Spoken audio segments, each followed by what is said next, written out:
All right, well, just wanted to thank you guys for coming here today to help us document some of your harvest story. So to start off with, I thought I'd have you guys introduce yourselves. Tell us where you're from. I'm Lance Stephenson with Stephenson Harvesting from Camargo, Oklahoma. And I am Mona Stephenson Harvesting, Camargo, Oklahoma. And how'd you guys get started in the harvesting business? I started out with a 27 Massey and cut for a couple of neighbors, and then I started working in Oklahoma and Kansas both. We were working a lot of cattle then, so I didn't stay gone too long. Okay, you kind of stayed in the area. When did you kind of start going out? Did you go out any farther than that? I went to North Dakota in '69. Okay.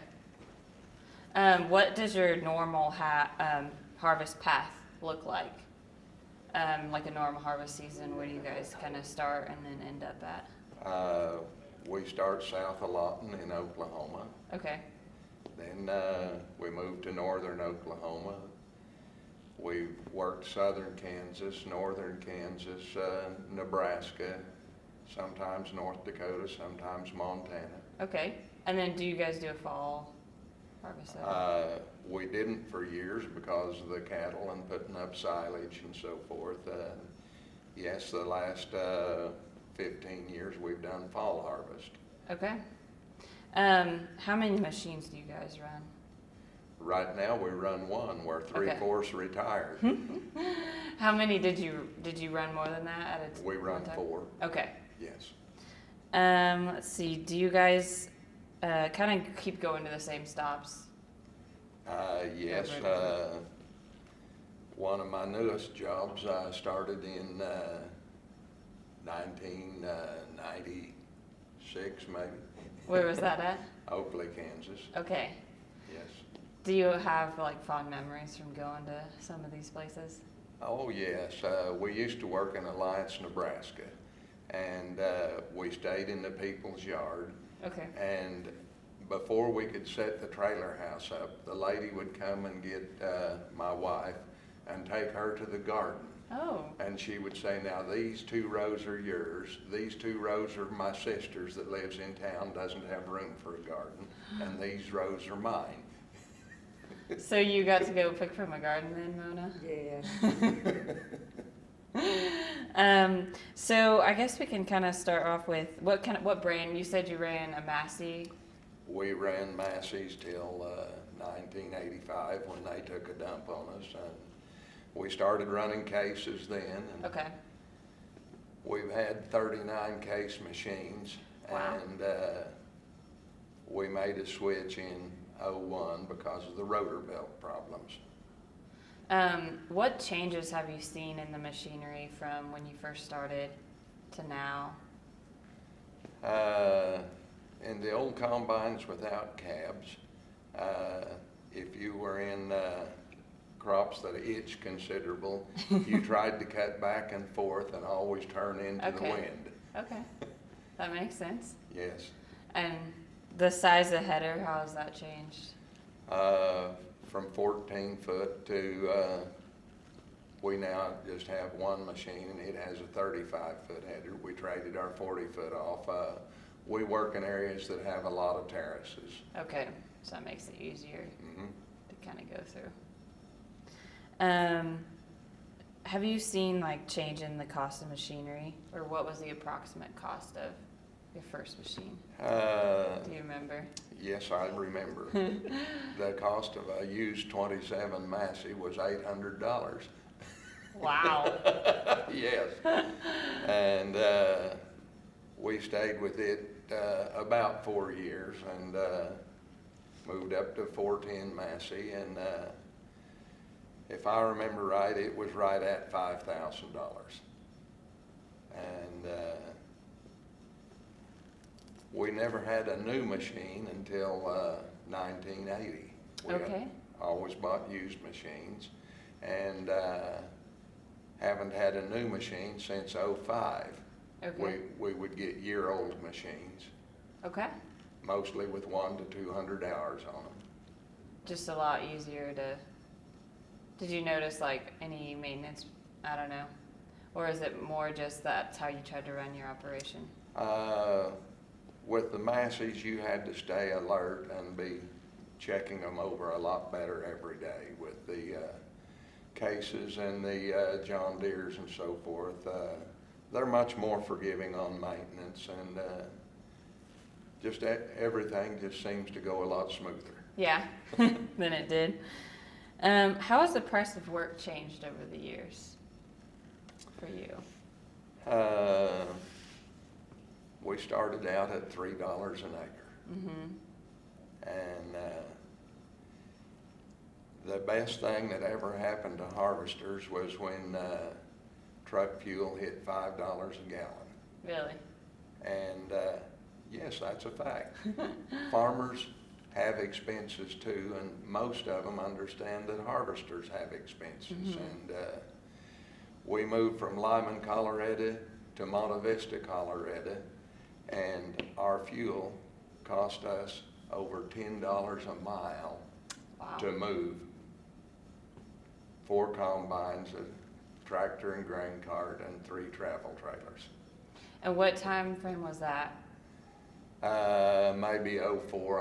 I don't Okay. remember exactly. I was like, I kind of remember when it peaked real high. Yes. The cheap fuel price too. The cheap fuel price. Yes, there has been some reasonable fuel prices. In 1971, we're moving back north on the Highway 183 through Clinton, Oklahoma. Uh-huh. And at Arapahoe, they were having a little price war, and we filled up our trucks at 19.9 cents a gallon. Wow, that sounds like a deal. No more. Uh-huh. Yeah, you won't find that, huh? How do you guys get your equipment down the road now in comparison to maybe when you first started? Well, when we first started, we loaded them up on a truck, 14-foot header. Backwards or? No, we loaded Forwards? them on, with a 13.6 box, the back wheels of the combine would drop down off the Okay. back of the box, and the header would clear the cab. We hauled 510 Massey's on trucks with the headers off of them. Uh-huh. We had 20-foot headers then. And then the problems of having competent drivers to haul a combine, and I started hauling one combine on a truck and putting another combine on a trailer behind the truck. Oh, okay. So you would haul 2 Yes. machines. And with a 327 Chevrolet, you were not overpowered. And what has changed now? How do you haul them now? I suppose ever since 78 or 9, we have had combine trailers. Okay. And you pay attention to what roads you go down, which roads have a better shoulder, so you're much safer. Uh-huh. For sure. Combine trailer. Okay. Is it a double combine trailer? Yes, in 91, we had a double combine trailer. Really? And it was legal with 2 1680s on it, as long as the backman was below a half a tank of fuel. Had to time that just right. So what did you do with the headers then? We had double header trailers. Okay, you Yes. went that route. Mm-hmm. What are your living arrangements on the road? Do you guys stay in trailers, or you kind of mentioned that earlier? Before we had trailers, we stayed in southern Oklahoma in an apartment above the grocery store. You did? Yes, the lady that owned the grocery store told my wife, anytime you want groceries, you go down to inside the grocery store, which That's was pretty never convenient. locked to us, and get what you want and write it down. And then I suppose it was probably 1970 or 71, we started getting travel trailers. and we had a used 1956 LaSalle. Okay. Uh, And you had a fan in it. You did not have the big ACs like we have anymore. And we survived. Just needed a fan and a shade Needed tree? a big fan, and that was it. But now we're just little winkies. We need ACs. The second year, we put a rooftop water cooler on. Living the good life now, huh? Yes. Let's see, did your family travel with you at all? Yes. Okay. Yes.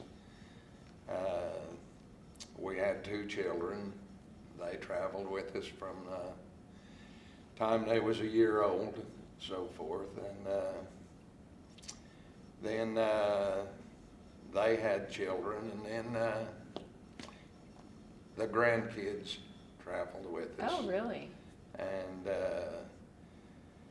along about 2014 or something, we started running out of grandkids to drive combines.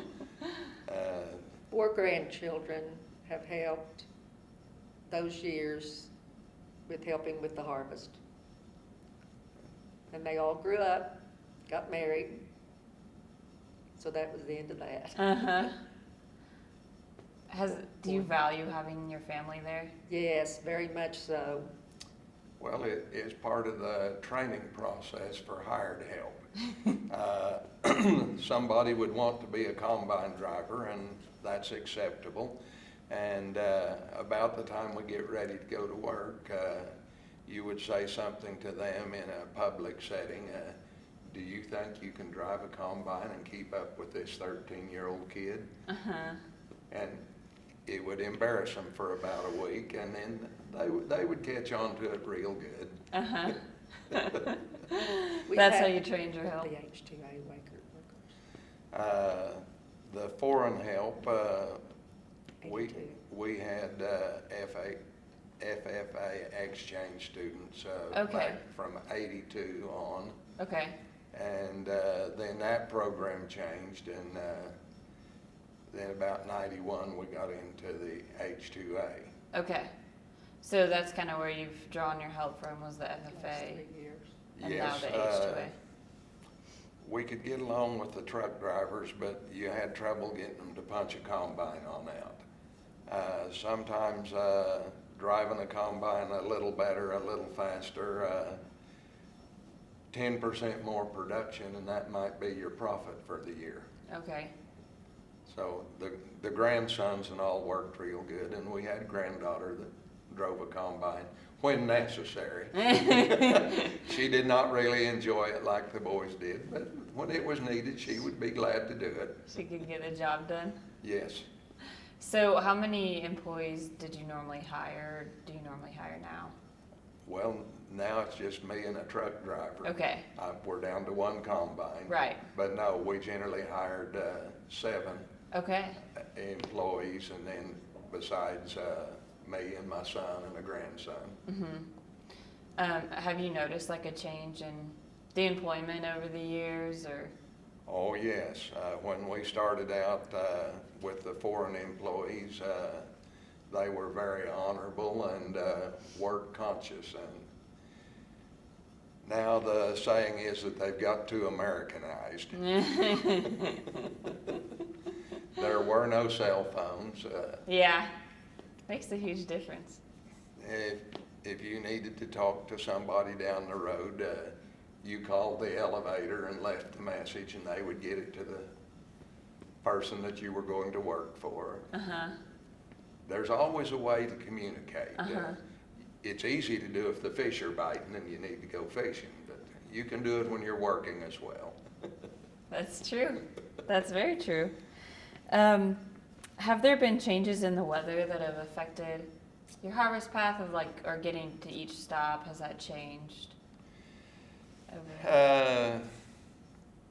In wheat, when we were running 4 combines, we mostly made 5 stops.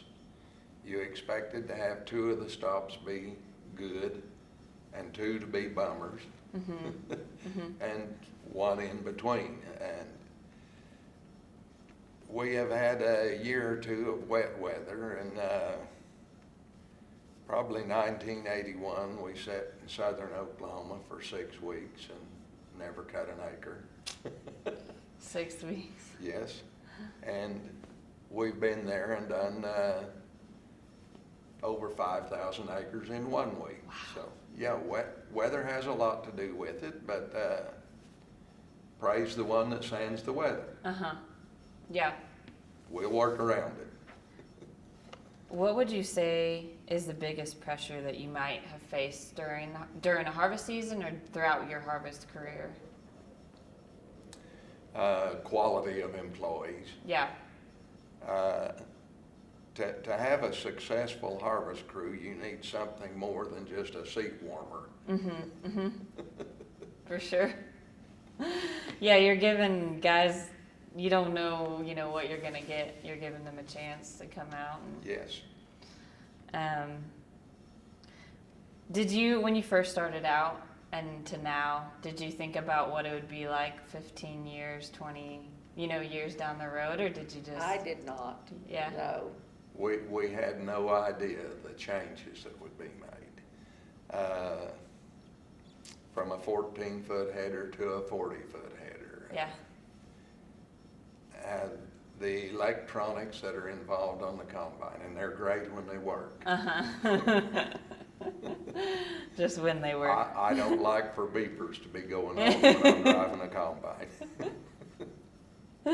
Understandable. What made you want to start out in the harvesting business?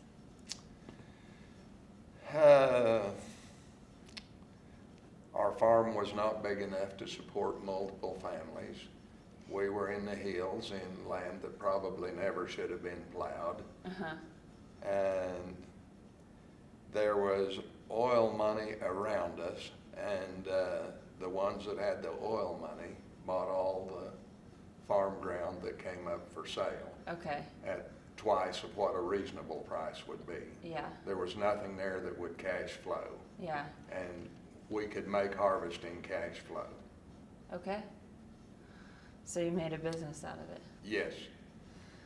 And the Lord has been very good to us and has helped us find the right jobs. My wife always said I was too particular who I worked for, but we never had a bad check, never even suspected anybody gave bad checks. Yeah, it's just the way you did business. Mm-hmm. Talk about how your faith maybe has played into your harvesting business and what you do. In several different stops, we go to church with the people that we work for. They understand how serious we are about where we're going to go when you leave this earth.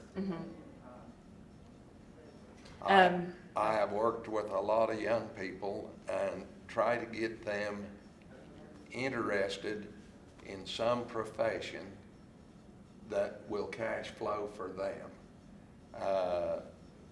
When students nowadays are a sophomore in school, they need to be thinking about what am I going to do with the rest of my life? What profession am I interested in? You're not going to enjoy life if you're not interested in your work. And you could say, were you interested in it? Very much so. Very much so. It would surprise you, the harvesters that have a problem call me on their cell phones. Really? Yes, most of the time we can solve the problem. If we can't, why, we drive over and help. Mona, I think you were telling a story earlier. Do you want to tell? Well, years ago, when the children were just small, our little boy was just about 6 months old, and I was pulling onto the scales at an elevator in Nebraska with the truck, and he had a little vomit spell, but what did Mama do? Mama just went on to the elevator and dumped her wheat and cleaned him up later. And the little girl was riding the combine with her daddy, that's where her little home was then. That's funny. Do you have any other crazy harvest stories or embarrassing moments on the harvest trail? Yes, I do. The car seats then had the little hooks that went over, and I could hook it on, like it said in the vehicle, had its hooks went on the seat, and I hooked it on the pickup tire when we was feeding lunch, and I had taken the baby back out, but I went off and spun the car seat off of, Oh no. off of the pickup, but anyway, we all survived. That was a good one. That's funny. But it's been a good life. Uh-huh. We'll be married 55 years this September, and that's been my life, it has, so it's been a good life. Wow. It's been a good thing for you. What are you most grateful for throughout your harvesting business or just in general? The quality and character of the people that I work for. It is unimaginable to people that have not been around the farms. Mm-hmm. And I mean, some of them was struggling to pay their bills, and yet their character that they had, you knew that you were going to get paid. You knew that if there was a problem, they were going to come talk to you about it. Mm-hmm. And it's just been a good life. Too many good people. Mm-hmm. Yeah, the people are what make it. Mm-hmm. In southern Oklahoma, we've worked for them people since 1982. Wow. 80, okay. And then this year going to Mona Vista, Colorado, we went in 89. It'll be 30 years this summer. Wow. Yeah. We have wonderful people. And I've threatened to retire. And when they paid me last fall in Mona Vista, he told me, he said, now you've got to come back one more year. He said, I've got a nephew that'll be getting out of college next year, and he said he'll want to come back to the farm. So he said, if you can come one more year, he said, then I'll have my own crew. He'll have enough. Is that why you do what you do? Just the people you work with, and I just enjoy being around good people. Mm-hmm. Yeah, Yes. I agree. What are some of the rewards that you've experienced in this business? I mean, I know there's high risk, but there can also be high reward. To kind of go along with what you've talked about. One of the rewards was seeing a lot of the young boys that have worked for you, after they've left you, go on and be successful. Mm-hmm. You have showed them what honesty is worth. You have showed them what hard work is worth, what being dependable is worth, and that is a great reward. Reward is seeing them be successful. Yeah, I love that. I think you guys give maybe guys a chance that someone else might not, and then that you invest into. Yes. Some of the best employees, and it takes a while to train them, are kids from broken homes that have been kicked around, never had a chance to do anything, never had anybody that would trust them. Mm-hmm. And you show them that you trust them, you show them what you expect of them and so forth, and a lot of them catch on real fast, and then they go on in life and do good. Mm-hmm. Mm-hmm. I think maybe for one of the final questions, we can talk about what year you guys joined the U.S. Custom Harvest Organization. We joined in 1983. Right. And there may have been 30 people met at Elk City for that spring meeting, which was in particular just to sign up new members. And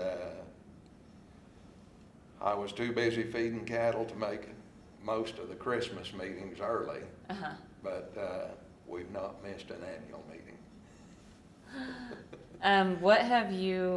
What would you say you've gained by being a member? Mostly help with the trucking regulations and so forth, and that is still a great problem. I can remember maybe in 91 or 2, when you took boys in to get a CDL license, we went to Lawton, and it was first come, first served. And we would be sitting on their lot at 6 o'clock. And they didn't open till 8. And by 6:30, there was others coming in. We were first in line every day. First come, first serve.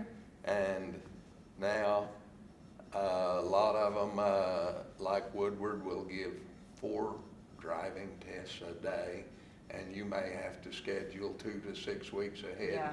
depending on how the oil field is getting their schedules. So much has changed in how that process works. Yes, yes. Government employees have certain privileges. What about like friendships with other custom harvesters? Is that? Means a lot to me, a lot Yes. of friends, a lot of friends, I love Yes. them all. Yes, Scott Payne and I were great buddies. I've even used Scott as a prayer partner on some other problems. Yeah, it's really brought those kind of people like know what you guys do and. Yes. There are more Christians in the harvesting business than most people would imagine. Even some of the old codgers that looks pretty rough around the edge have Christ as their Savior. Yeah. Yeah, it's hard to have a lot of hope without Yes, placing your faith in Him, for sure. yes.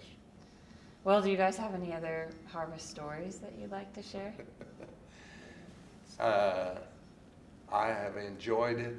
I have enjoyed the challenges that comes from how can I do this job better? How can I save more grain?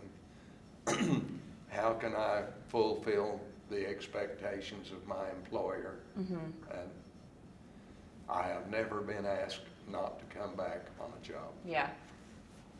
Do you have any advice you would give to some of the younger ones?